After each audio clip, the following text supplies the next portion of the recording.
Hello, this is Robert Fitzgerald. I've been a friend of Brady's since the mid-1980s. I live in Nebraska. I wrote a little piece I just wanted to share and a couple of stories with the family. I'm really sorry for your loss. Let me just take a little bit of time here to read. Brady was not a better friend to me than he was anyone else, but he was a best friend. That's the amazing thing about Brady Clark. He had an amazing, unsurpassed ability to be the best friend to anyone who would let him. I spoke to him the day just hours before he had his heart attack. As I had made my practice when we talked, I grabbed a notepad because I knew I was going to be on the receiving end of special wisdom, humorous and at the same time profoundly deep and applicable.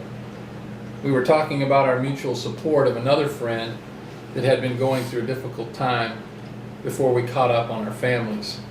First, I was deeply impacted by the observation that anger always justifies itself. I was once again reminded of his brilliance. No matter if the phrase came from someone else or was his own, he owned wisdom that made his knowledge acceptable in a way that lasted.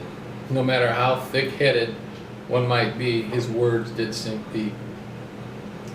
In our discussion about our friend and how people take sides, jump to judgment, argue their point to everyone's hurt but their own, he shared a parable of those who wrestle pigs. He said, arguments with some people are like wrestling with a pig. You might get hurt, you might get dirty, and the pig loves every minute of it. And then his dear, sweet chuckle. Such was a conversation with Brady Clark. We spoke about Ben's accomplishments at American University, the trip up with Barbara and how enjoyable it was. He spoke with pride of Laura's ability to respect herself and make a confident decision in a previous job. We spoke of Sam, who I always called Moose, and I might be the only one who does. It came from a story where Brady was talking to Ben when they found out they were pregnant with Sam. I don't know if they knew what the sex was, but Brady asked Ben, if it's a boy, what should we name him? And Ben, little as he was, said Moose. I always thought that was so funny, so whenever I talked about Sam, I said Moose, and I don't even know if Brady remembered that story. Finally, Georgia and her endeavors at the university as a freshman, who's so proud of you. A man who loved us all so well could only have loved you more. And you know what he loved about you? Everything. No one helped me more through difficult times.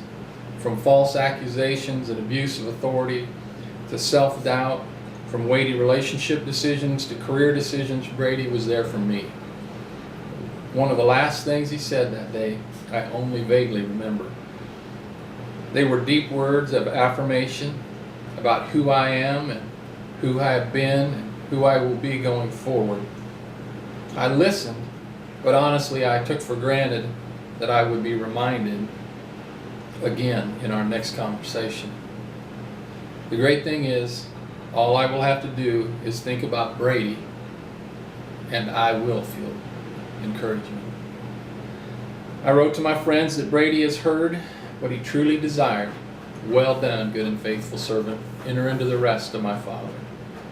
No, very well done.